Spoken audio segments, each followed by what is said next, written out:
안녕하세요. 저는 평범한 가정에서 부모님 사랑 듬뿍 받으며 그저 평범하게 사람들이 생각하고 사는 것처럼 사는 보통의 여자라 자부하는 사람입니다. 하지만 오래 혼자서 무슨 변이 바이러스에라도 걸린 것처럼 독특하고 세상 본 적 없던 행동들만 하는 사람을 하나 만난 뒤로 쭉 심란함과 괴로움의 연속이었네요. 남들은 다 코로나로 힘들어하는 와중에 전 차라리 코로나는 바이러스면 바이러스라고 변종이면 변종이라고 알려주지 않냐고. 그런데 이 사람은 그마저도 없이 사람 피를 말리며 괴롭힌다고. 매번 남편 붙잡고 하소연을 해왔던 대상인데 이젠 공개적으로 대놓고 하소연하며 까내보겠습니다. 제가 경상도 사투리에 약해 글로 잘 표현할 수 없는데 양해 부탁드립니다. 저는 위로 언니, 밑으로는 남동생이 있어요. 삼남매의 둘째로 태어나서 어릴 적에는 새것 하나 제대로 받아본 것 없이 언니의 것을 물려받으며 살았고, 조금 더 커서는 바쁜 부모님과 언니를 대신해 남동생한테 어른 노릇한다고 어르고 달래며 누나 노릇 하느라 정신없이 살았죠. 얼핏 보면 어린애가 오래전부터 집에서 너무 치이며 산 것처럼 보일 수 있지만 사실 저는 그 누구보다 가족들의 사랑을 받으며 컸다고 자부합니다.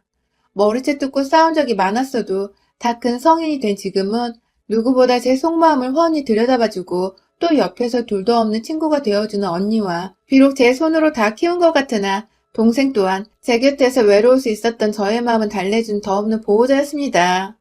바쁘신 부모님 아래서 삼남매가 때로는 적군에서 아군으로 혹은 아군에서 적군으로 태세전환을 하며 북적이는 분위기 속에서 참 정겹게 살았어요. 어린 시절 남매들과 함께 쌓은 추억들이 너무 많아서 그 추억들이 너무 다 좋았어서 저도 언젠가 결혼을 하게 되면 아이들을 복작복작하게 낳고서 잘 키워야겠다는 생각을 했죠. 그러다가 2년 전 그 꿈을 함께 꾸고 싶은 남자를 만났습니다. 평소 연애를 했던 이전의 남자들과는 비교적 다른 분위기의 남자였어요. 뭔가 좀 더 매사에 진지하고 참을성도 많고 무엇보다 크고 작은 일에도 쉽게 흥분하거나 화를 먼저 내질 않는 이 사람. 연애 기간이 오래되면 오래될수록 그냥 연애만 하다가 끝이 나버리기엔 너무 아쉬운 사람이란 생각이 들었어요. 먼저 고백을 한다고 해서 창피할 것도 없이 그냥 제가 먼저 무턱대고 결혼을 하자며 프로포즈를 해버렸습니다. 갑자기 손잡고 길을 걷다 말고 맨입으로 결혼을 하자고. 그것도 조금 망설여하는 자신에게 하자 하며 조르는 저의 모습에 전혀 예상을 못했었는지 남편은 눈만 탁구공만큼 떠서는 껌뻑였죠.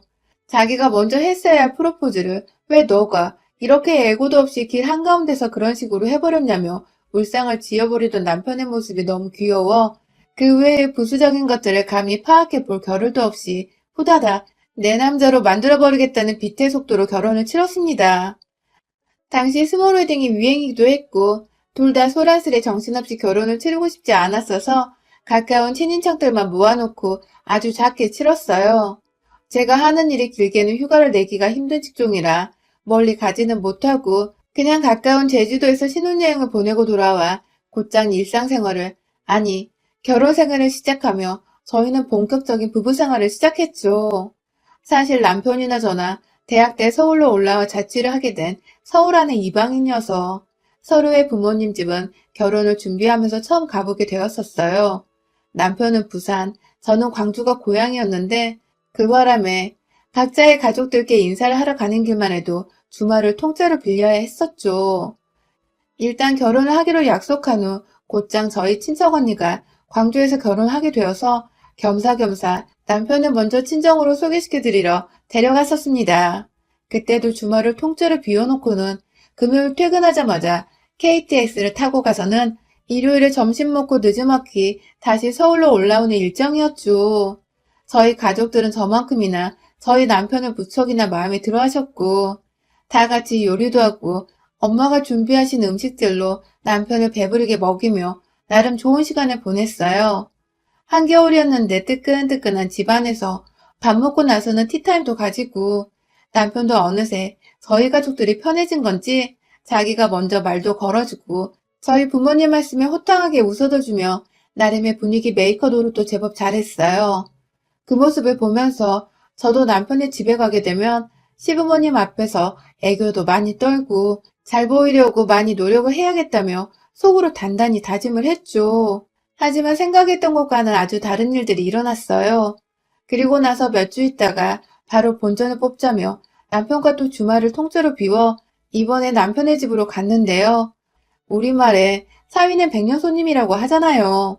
그래서인지 저희 부모님은 남편 맞이하겠다며 정말 제가 찾아갔을 때에도 먹기 힘들었던 해산물부터 소고기까지 진수성찬을 차려놓고 남편을 기다리고 계셨어요.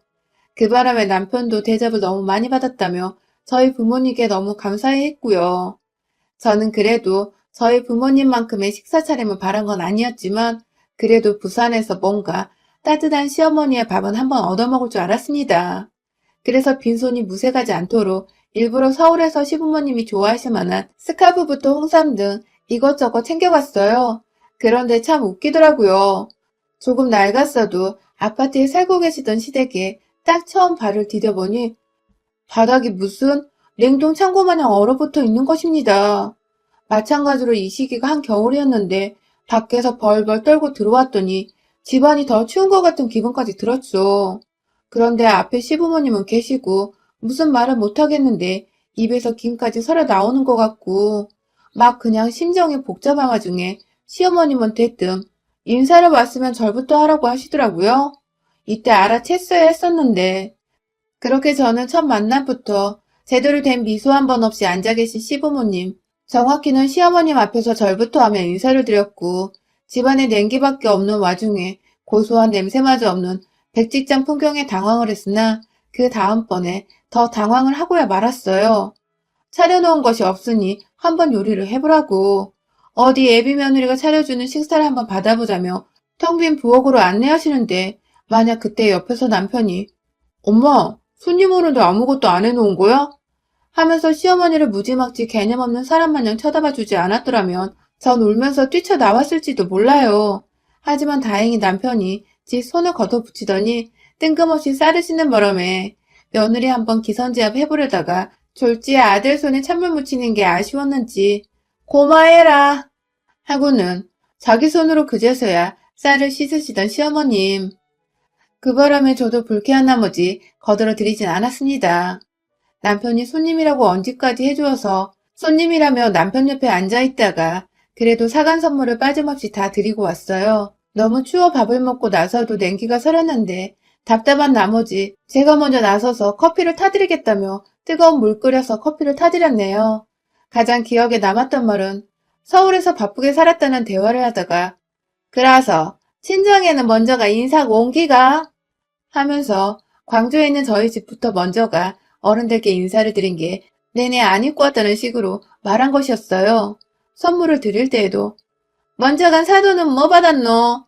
하면서 말씀하신 걸 보니 아무래도 사돈댁에 먼저 아들을 인사시키러 갔던 것 자체를 기분 나빠하시는 게 분명해 보였습니다. 그런데 그걸 또 변명하려 하자니 대화 도중에 얘기가 너무 뜬금없기도 했었고 사돈집에 먼저 가던 본인 집에 먼저 오던 그게 화날 일이며 여자가 자기 집에 먼저 가는 게 뭐 대단히 문제인가 싶어서 저도 울컥한 마음에 굳이 변명은 안 했어요. 그렇게 서울 돌아가는 길 남편의 잘못은 없었으나 그냥 좋은 사람에게 이런 부모가 있을 줄 몰랐다는 생각에 실망을 했는지 저도 충격을 받아 생각을 하느라고 의도치 않게 침묵을 유지했고 그날 남편은 저를 집 앞까지 데려다주곤 결국 문 앞에서 눈물을 보이더라고요. 자기 엄마가 우리 사이를 다 망쳐버린 것 같다며 엄마가 원래 사고방식이 자신과 달라 트러블이 많았었다며 결혼하고 나서는 자기 엄마 때문에 힘들어할 일 절대로 만들지 않겠다며 제 손을 잡는 것까지 잡아도 되나 싶어서 혼자 눈치를 막 보는데 그 모습이 애잔하고 애처롭고 막 복잡했습니다. 결국 중간에서 남편 노릇 잘하겠다는 확답을 받고는 결혼을 했어요. 그리고 남편은 실제로도 저에게 최선을 다하며 좋은 남편으로 지내줬고 멀리 사는 시부모님은 설날과 추석 명절에 딱 2번 찾아가기만 했고 자주 부딪힐 일이 전혀 없었습니다. 다른 집들처럼 안부 인사를 강요하지도 않으셨고 시시콜콜 전화가 온다거나 무턱대고 집으로 찾아오시는 무개념스러운 짓도 하지 않으셨어요. 내심 이천회를 열심히 보면서 우리 시어머니도 언젠가 그러시면 어떡하나 싶어서 쫄기도 했었는데 천만다행히게도 아직까지 서울 우리 집 한복판에서 절 당황시킨 적은 없습니다. 하지만 그 당황스러움은 꼭 시댁에 가면 기다렸다는 듯이 벌어졌어요. 결혼하고 나서 맞이한 첫 설날에 한복까지 곱게 차려입고는 이번에 직접 차를 몰아서 시댁에 갔는데요. 아니 글쎄, 이번에도 시댁은 바닥이 아주 얼음장이더라고요. 보일러를 확인해보니 진짜로 전원은 완전히 꺼져 있었고 시부모님은 두 분 다 옷을 두텁게 껴입고 계셨습니다. 남편은 언제부터 이렇게 보일러를 꺼놓고 살았지? 하면서 이전에는 그런 적이 없다는 식으로 고개를 갸우뚱했지만 시어머니는 보일러 고장이 났다면서 저희 두 사람 앞에서 딱 말씀까지 하셨죠. 그렇게 첫 명절에 긴장되는 마음으로 시어머니 앞에서 제사상도 차렸고 여기저기 시댁을 찾아오는 일부 친척분들과 결혼식 후 오랜만에 인사도 나누며 다른 집 며느리들처럼 저도 똑같이 요리하고 상 나르고 인사드리며 몸이 10개라도 모자란 기분으로 쭉 일어섰다가 앉길 반복했어요. 하룻밤을 자고는 다음날 친정에 가기 위해 짐을 챙겼죠.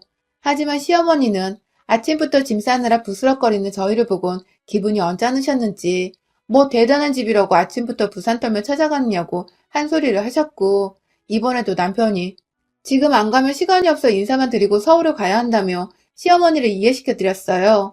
기분이 정말 나빠 보여서 제가 끝내 져주는 마음으로 아침은 함께 먹고 가자며 남편을 불러다 세웠고 그렇게 저희는 제가 직접 차린 아침으로 밥까지 먹고는 차까지 끓여드리고서 집을 나왔는데요. 한 10분 차를 끌고 가다가 제가 순간 화장실 안에 제 세안 도구들을 안 챙긴 게 생각나더라고요.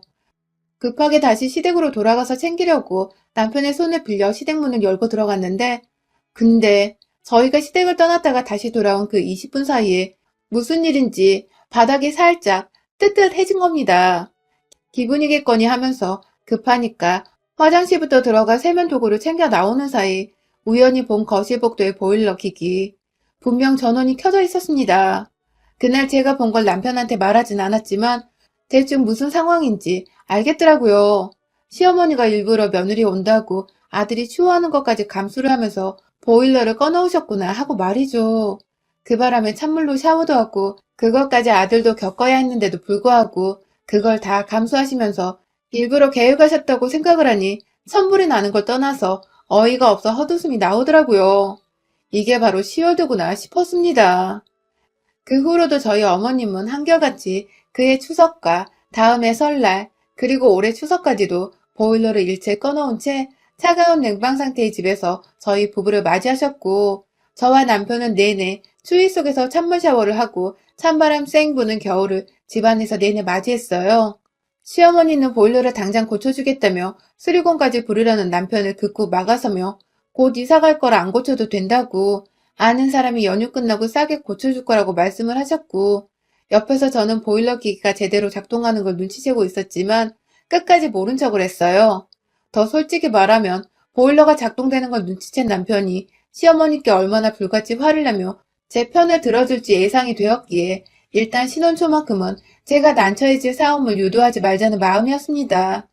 그냥 시어머니가 어떤 사람인지부터 파악을 하고 싶었어요. 왜 이렇게까지 며느리를 찬밥처럼 대하시는지 알고 싶었고 내 능력으로 시어머니의 마음을 돌릴 수 있을지도 궁금했어요. 조금 더 시간이 지나면 나를 가깝게 생각해 주시진 않을까. 그러면 보일러도 언젠가 작동시켜 주시지 않을까 싶었던 것이죠. 그냥 늘 언니나 남동생하고 서로 마음을 공유하며 이해하고 화해를 했던 것처럼 자연스레 시어머니와도 진심으로 통하는 화해를 하고 싶었던 것 같아요. 만약 시어머니가 그래도 상식적인 사람이라면 이 방법은 통할 것이라고 저 스스로도 믿음을 가지고 있었고요. 그런데 그랬던 저에게 상 등신이었다고 인정이라도 해주듯 시어머니는 끝까지 저를 찬밥 타령했습니다. 저희가 코로나로 어른들 걱정 염려해서 이번 추석엔 시댁 있는 친정 어느 곳도 가지 않았어요. 그런데 정말 거짓말 않고 지난 추석 연휴부터 최근까지 꾸준히 시어머니는 평소 안 하시던 연락을 남편에게 하면서 며느리가 시켰냐? 혹은 며느리랑 사돈 때만 갔다 온 건 아니냐? 라며 왜 추석에 집에 들리지 않냐고 계속해서 따져 물어오신 겁니다. 그간 남편은 제가 스트레스 받아 할까봐 저한테 말을 전하지 않고 있었는데 본인도 본인 엄마의 정도가 점점 심해지자 결국 명절까지 안 가면 더 큰일이 날 것 같아서 안전하게 미리 연말에 갔다 오는 게 좋겠다며 말을 조심스레 꺼내더라고요.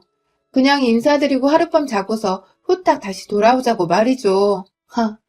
이 시국에 시부모님 때 그것도 남들이 시부모가 먼저 오지 말라고 긋고 말리 나던데 우리는 시부모가 제발 오라고 적극 권유를 해서 가야 하는 꼴이라니. 진짜 별나긴 별난 시어머니구나 싶었습니다. 그렇게 안전하게 남편 차를 타고 연말 남편이 연차까지 쓰고 저는 저대로 휴가를 써서 먼 시댁에 갔습니다. 혹여나 싶어 출발하기 일주일 전부터 거의 자가격리를 하다시피 출퇴근 말고는 집에 콕 박혀 있었고 부산 가는 길에도 휴게소 한번 들리지 않고 도로가에 있는 졸음쉼터에서 급하게 자리를 바꿔서 번갈아 운전을 하며 쭉 달려왔네요. 그렇게 부산집에 도착을 했는데 그 개고생하고 이 시국에 달려갔는데도 시댁은 역시나 언제나처럼 보일러 꺼진 춥디 추운 얼음판이더군요. 들어가자마자 솔직히 욕이 튀어나올 뻔하는 걸 겨우 참아가며 이번에는 시어머니 하시는 걸 봐서 남편한테 사실대로 말을 해야겠다는 마음을 먹으며 인사부터 드렸어요. 역시나 자식 부부 오는 거 알고 계셨음에도 불구하고 보란듯이 아무것도 준비를 해놓지 않으신 어머님은 웃기게도 남편이 좋아한다는 부산 국밥집에 가셔서 1인분 포장을 해오셔서는 남편한테 너 좋아하는 거 하며 건네더라고요. 그 옆에는 이미 시부모님도 드셨는지 나머지 2인분의 빈 용기들이 부엌 베란다의 분리수거통에 들어가 있었어요. 순간 표정이 일그러진 저와 졸지에 오랜만에 보자마자 엄마한테 화를 내게 생긴 남편은 이 고비를 어찌 넘겨야 하나 싶어 눈이 딱 마주쳤고 원래부터 제게는 인정이 하나도 없으셨던 그 모양의 시어머니셨기에 아무렴 괜찮다고 생각을 하면서 저는 남편의 어깨를 살며시 토닥여줬어요. 제 딴에는 나 대신 화 안 내줘도 괜찮아 하는 뜻이었습니다.